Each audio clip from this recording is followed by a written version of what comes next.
আমি নিজের জয় নিয়ে 100% আশাবাদী। 40,000-এর বেশি ভোটে জিতবো এটা আশা রাখছি।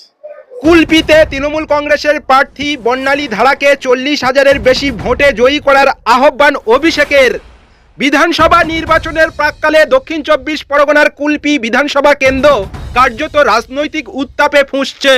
এই আবহে তৃণমূল কংগ্রেসের প্রার্থী বর্ণালী ধারার সমর্থনে কুলপিতে এক বিশাল জনসভা করেন তৃণমূল কংগ্রেসের সর্বভারতীয় সাধারণ সম্পাদক অভিষেক ব্যানার্জি। জনসভা ঘিরে ব্যাপক ভিড় লক্ষ্য করা যায়, যা কার্যত শক্তি প্রদর্শনে পরিণত হয় শাসক দলের। সভামঞ্চ থেকে অভিষেক বন্দ্যোপাধ্যায় বিজেপিকে নিশানা করে একাধিক তীব্র মন্তব্য করেন। তিনি বলেন, বিজেপি ছাইপাস ও আবর্জনাকে বঙ্গোপসাগরে ছুঁড়ে ফেলতে হবে।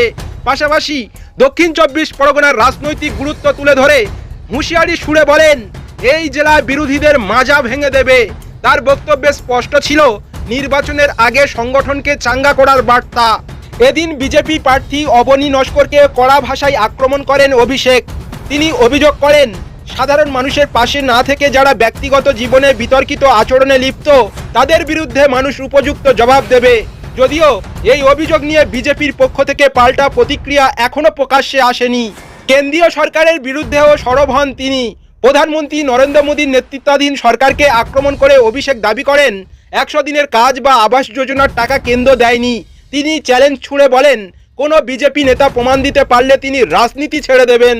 একই সঙ্গে জিএসটি নীতির সমালোচনা করে বলেন, সাধারণ পণ্যে কর থাকলেও বিলাসবহুল সামগ্রীতে করের অসামঞ্জস্য রয়েছে। অভিষেক এই নির্বাচনী লড়াইকে প্রতিরোধ, প্রতিবাদ ও প্রতিশোধের নির্বাচন বলে ব্যাখ্যা করেন। তার কথায়, গত কয়েক বছরে সাধারণ মানুষকে নানা সমস্যার মধ্যে ফেলে রাখা হয়েছে। এবার ভোটের মাধ্যমেই তার জবাব দেওয়া হবে। তবে শুধু আক্রমণ নয়, উন্নয়নের খতিয়ানও তুলে ধরেন তৃণমূলের এই শীর্ষ নেতা।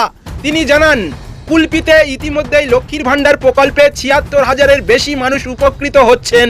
প্রায় ৩১,০০০ পরিবার পাকা বাড়ি পেয়েছে এবং ৫০,০০০-এর কাছাকাছি কৃষক বন্ধু প্রকল্পের সুবিধা পাচ্ছেন।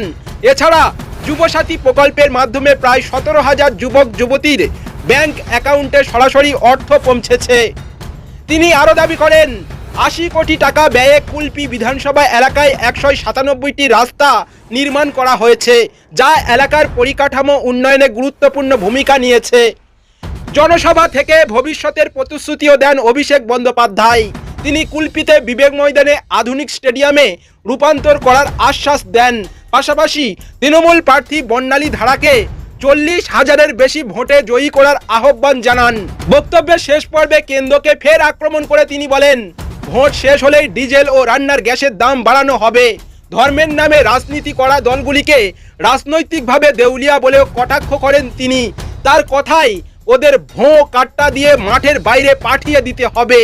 সব মিলিয়ে কুলপির এই জনসভা শুধু নির্বাচনী প্রচার নয়, বরং রাজনৈতিক বার্তা ও পাল্টা বার্তার এক গুরুত্বপূর্ণ মঞ্চ হয়ে উঠল বলে মনে করছে রাজনৈতিক মহল।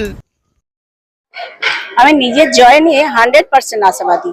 কারণ আমি এর আগে মানুষের কাজ করেছি, সমাজের কাজ করেছি। রাজনীতিও মানুষ সমাজকে নিয়েই। দিদির যে প্রকল্পগুলো আছে সেগুলোকে বাস্তবায়িত করতে পারবো আরো বড় পরিসর জুড়ে, সেজন্য আমি খুশি এবং মানুষের মধ্যে ব্যাপক সাড়া। এই জন্যই আমি আশাবাদী এবং 40,000-এর বেশি ভোটে জিতবো এটা আশা রাখছি।